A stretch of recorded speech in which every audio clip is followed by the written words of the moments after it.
இன்றைக்கி நம்ம பார்க்க போகிற வீடியோ பெயில் கிராண்ட் பண்ணுறதுக்கு ஒரு முக்கியமான ஒரு கிரவுண்டை பற்றி நம்ம பார்க்க போகிறோம். அதாவது சாதாரணமாக இருக்கக்கூடிய கிரவுண்ட்ஸ் வந்து அந்த பர்டிகுலர் அக்யூஸ்ட் சம்மந்தப்பட்ட இல்லை ஒரு அந்த அவங்களோட சூழ்நிலைகள் சம்மந்தப்பட்ட ஒரு கிரவுண்டாக இருக்கும். ஆனால் இந்த பர்டிகுலர் கிரவுண்ட் வந்து அந்த கேஸோட போக்கு அந்த ப்ரொசீஜர் நடைமுறையை சம்மந்தப்பட்ட ஒரு கிரவுண்ட். பிரின்சிபல் ஆஃப் பேரிட்டி அப்படின்னு சொல்லுவாங்க. அதாவது rule of parity, principle of parity அப்படின்னு சொல்லுவாங்க. அதாவது ஒரு கேஸில் ஒரு 4 அக்யூஸ்ட் இருக்காங்கன்னு வச்சுக்கோங்க.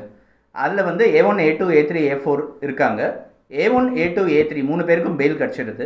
அவங்களுக்கு பெயில் கிடச்சிதுன்ற அடிப்படையில் என்னை மட்டும் நீங்கள் ஜெயிலில் வச்சுருக்கிறது நியாயம் இல்லை, எனக்கும் பெயில் கொடுங்க, ஈக்குவல் ஃபுட்டிங்கில் என்னையும் பார்க்கணும், சமமான ஒரு நிலையில் என்னையும் பார்க்கணும் அப்படின்னு சொல்லிட்டு A4ம் அப்ளை பண்ணுறதுக்கு பேர் பெயில் அப்ளை பண்ணுறதுக்கு பேர் பிரின்சிபல் ஆஃப் பேரிட்டி அப்படின்றது பேர். இது சம்மந்தமாக ஒரு அலகாபாத் ஹைகோர்ட் ஜட்ஜ்மெண்ட்டை அடிப்படையாக வச்சு ஒரு பர்டிகுலர் கேஸை வந்து பேசிஸாக வச்சு நம்ம இன்றைக்கி நம்ம பார்க்க போகிறோம்.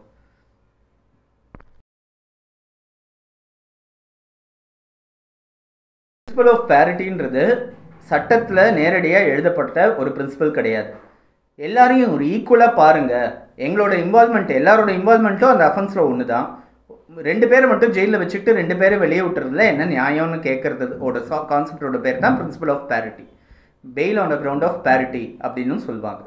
ஸோ இந்த particular case நன்ஹா versus state of Uttar Pradesh அப்படின்ற பேர் கொண்ட ஒரு கேஸு. இது வந்து அலகாபாத் ஹைகோர்ட் பெஞ்ச்னால் டிசைட் பண்ணப்பட்ட ஒரு கேஸ்.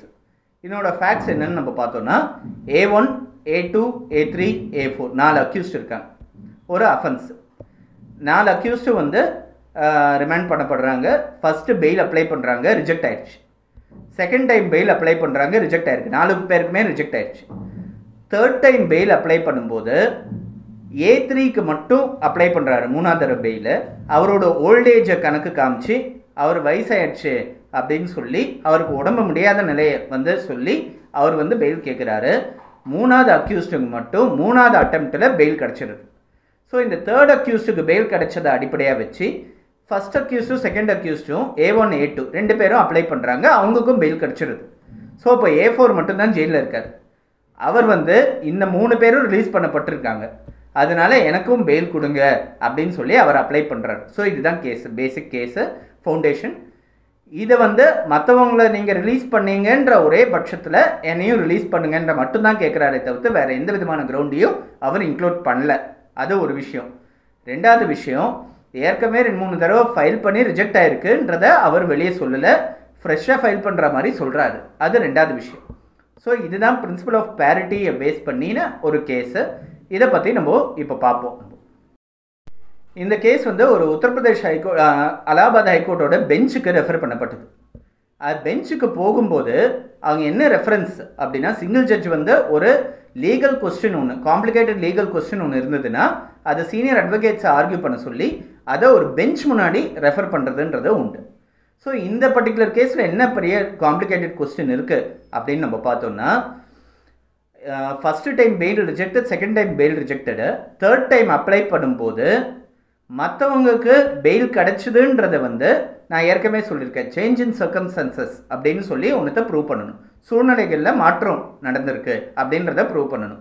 மற்றவங்களுக்கு பெயில் கிடச்சிருக்குன்ற அந்த விஷயம், அந்த தகவல் வந்து சூழ்நிலையில் ஒரு மாற்றமாக கன்சிடர் பண்ண முடியுமா அப்படின்றது தான் அந்த கோர்ட் முன்னாடி கொண்டு வரப்பட்ட கொஸ்டின். ஸோ இந்த சேஞ்ச் இன் சர்க்கம்ஸ்டன்சஸ் அடிப்படையாக இருக்கா, இதை பேஸ் பண்ணி இவருக்கு பெயில் கொடுக்கலாமா அப்படின்றது தான் கொஸ்டின். இது வந்து ஒரு காம்ப்ளிகேட்டட் கொஸ்டினாக இருக்குது. ஏன்னா சேஞ்ச் இன் சர்க்கம்ஸ்டன்சஸ்ன்றது அவரோட தனிப்பட்ட சூழ்நிலையில் மாற்றம், இன்னொருத்தருக்கு பெயில் கிடச்சிதுன்றது எப்படி இவரோட சூழ்நிலையில் மாற்றமாக இருக்க முடியும் அப்படின்றது தான் அந்த கோர்ட் முன்னாடி கொண்டு வரப்பட்ட ஒரு கொஸ்டினாக இருக்குது. இது சம்மந்தமாக நிறைய ப்ரீவியஸ் ஜட்ஜ்மெண்ட்ஸ் எல்லாம் கன்சிடர் பண்ணாங்க. இதில் ரொம்ப ஒரு முக்கியமான ஒரு ஜட்ஜ்மெண்ட்டை பற்றி மட்டும் நம்ம இப்போ பார்ப்போம். இந்த கேஸோட பேர் state versus captain Jagjit Singh அப்படின்னு ஒரு பேர். இந்த கேஸில் என்ன ஆயிடுறதுன்னா, ஒரு 3 அக்யூஸ்டு, A1 வந்து ஜெகஜீத் சிங்குன்னு சொல்லி ஒரு கேப்டன், டிஃபென்ஸில் வந்து கேப்டனாக இருக்கார். இன்னொருத்தர் வந்து டிஃபென்ஸ் மினிஸ்ட்ரியில் வேலை செய்கிறாரு A2. A3 வந்து டிஃபென்ஸ் ஹெட் குவார்ட்டர்ஸில் வந்து வேலை செய்கிறாரு. இவங்க 3 பேர் மேலே என்ன அலிகேஷன்ஸ்னால், நாட்டோட இராணுவ தகவல்களை எதிரி நாட்டுக்கு வந்து லீக் பண்ணுறாங்கன்றது தான் இவங்க மேலே இருக்கிற அலிகேஷன்ஸ். ஸோ இந்த அலிகேஷன்ஸ் பேஸ் பண்ணி செஷன்ஸ் கோர்ட்டில் வந்து கேஸ் நடக்கிறது. 2 பேருக்கு பெயில் கிடச்சி, A2 A3 2 பேருக்கு பெயில் கிடச்சிருச்சு. ஸோ A1 வந்து என்ன பண்ணுறாரு, ஹைகோர்ட்டில் அப்ளை பண்ணுறாரு. ஹைகோர்ட் வந்து A1க்கு வந்து பெயில் கிராண்ட் பண்ணுறது solely on the ground of parity. அதாவது மிச்சம் 2 பேருக்கும் பெயில் கிடச்சிருச்சுன்ற ஒரே அடிப்படையில் முதல் அக்யூஸ்டுக்கும் பெயில் கிராண்ட் பண்ணிடுறது ஹைகோர்ட். ஸோ இந்த ஹைகோர்ட்டோட பெயில் கிராண்ட் பண்ணது மேலே கவர்மெண்ட் ப்ராசிக்யூஷன் வந்து சுப்ரீம் கோர்ட்டுக்கு போகிறாங்க. ஸோ சுப்ரீம் கோர்ட்டில் என்ன கேஸ் நடக்கிறதுன்றது தான் இந்த பர்டிகுலர் கேஸோட ஒரு சாராம்சம். அதை பார்க்கும்போது சுப்ரீம் கோர்ட் இவங்க கேஸை பார்க்கும்போது இவரோட டைரக்ட் இன்வால்மெண்ட் இந்த பர்டிகுலர் கேஸில் இருக்குன்றது பட்டவர்த்தனமாக தெரியுது. ஆனால் மற்றவங்களுக்கு டைரக்ட் இன்வால்மெண்ட் இல்லைன்றது தெரியுது. ஒருவேளை எஃப்ஐஆர்லேயும் அப்போது அந்த நிமிஷம் வரைக்கும் கூடப்பட்ட தகவல்கள்லாம் உண்மையாக ப்ரூவ் பண்ணப்பட்டது அப்படின்னா இவர் மேலே இருக்கிற அஃபென்ஸோட கிராவிட்டி ஜாஸ்தி, மற்றவங்க மேலே இருக்கிற அஃபென்ஸோட கிராவிட்டி கம்மி. அதனால இவரை பெயிலில் அலோவ் பண்ண முடியாது, மற்றவங்கள பெயிலில் அலோவ் பண்ணலாம். பேரிட்டின்றது இருந்ததுனாலும் எல்லாரும் ஈக்குவல் இன்வால்மெண்ட் இன் அஃபென்ஸுன்றது இருக்கணும். இந்த பர்டிகுலர் கேஸில் இவரோட இன்வால்மெண்ட் ஜாஸ்தியாக இருக்கிற மாதிரி இருக்குன்றதுனால இவரோட பெயிலை ரிஜெக்ட் பண்ணி கீழ்கோர்ட்டை ஹைகோர்ட்டோட பெயில் கிராண்ட் பண்ண பெயிலை டிஸ்மிஸ் கேன்சல் பண்ணிவிட்டு இவர் திரும்பி கஸ்டடியில் எடுக்கிற மாதிரி ஒரு ஜட்மெண்ட்டோடு வந்தது. ரொம்ப ஒரு முக்கியமான ஜட்மெண்ட். இந்த பிரின்சிபல் ஆஃப் பேரிட்டியில் ஆரம்பக்கட்ட ஜட்மெண்ட்னு சொல்லலாம். ஸோ இந்த ஜட்மெண்ட்டை வந்து இந்த பர்டிகுலர் கேஸில் வந்து அலகாபாத் ஹைகோர்ட் வந்து மேற்கோள் காமிச்சு ஸ்டடி பண்ணியிருக்காங்க. அது தவிரவும் நிறைய கேசஸையும் நிறைய ஒரு பிரின்சிபல்ஸ் ஆஃப் ஜூரிஸ்ப்ருடன்ஸையும் எவால்வ் பண்ணி பார்த்துருக்காங்க.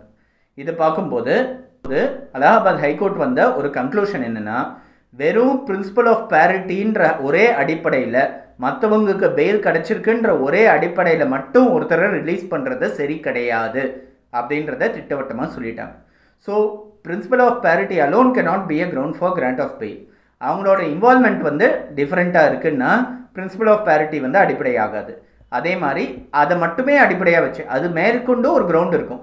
இது வந்து ஒரு சப்போர்ட்டிங் கிரவுண்டாக தான் இருக்கலாமே தவிர்த்து இது ஒரு மெயின் ரீசனாக இருக்கக்கூடாது அப்படின்றத சொல்கிறாங்க. மற்றவங்களுக்கு ஓல்டேஜ்னு சொல்லிட்டு ஒருத்தர் ரிலீஸ் பண்ணாங்க, மற்றவங்களுக்கு வேறு ரீசன் சொல்லி ரிலீஸ் பண்ணி இவருக்கு வந்து அந்த ஓல்டேஜ்ன்றத ஃப்ளைட் ரிஸ்க்குன்றது அந்த மாதிரி ஃபேக்டர்ஸ் டிட்டர்மினிங் ஃபேக்டர்ஸ் நிறைய இருக்குன்றதுனால இதை மட்டுமே அடிப்படையாக வச்சு இவருக்கு பெயில் கொடுக்கறது சரி கிடையாது அப்படின்னு சொல்லி இந்த பர்டிகுலர் கேஸில் அலகாபாத் ஹைகோர்ட்டோட பெஞ்ச் வந்து ஒரு ஜட்மெண்ட் ஒன்று கொடுத்தது. பிரின்சிபல் ஆஃப் பேரிட்டின்றது தெரிஞ்சிக்க வேண்டியது நிறைய கேசஸ்லாம் நம்ம அப்ளை பண்ணி பார்க்க முடியும். நிறைய டிவிலையோ பேப்பர்லேயோ பார்க்குற கேசஸில் வந்து நிறைய அப்ளை பண்ணி நம்ம பார்க்க முடியும். எந்தெந்த மாதிரியான கேசஸில் இவருக்கு ஜாமீன் கிடைச்சது கிடைக்கலன்றதையும் அப்ளை பண்ணி பார்த்தோம்னா நமக்கு ஒரு பேசிக் ஐடியா கிடைக்கும். இந்த பிரின்சிபல் ஆஃப் பேரிட்டின்றது யூஸ்வலாக ஆர்கியூ பண்ணப்படுற கிரவுண்ட் வந்து எக்கனாமிக் அஃபென்சஸில் இது வந்து ரொம்ப ஒரு அப்ளிகபிளான ஒரு கிரவுண்டாக இருக்குன்றது நமக்கு தெரியணும்.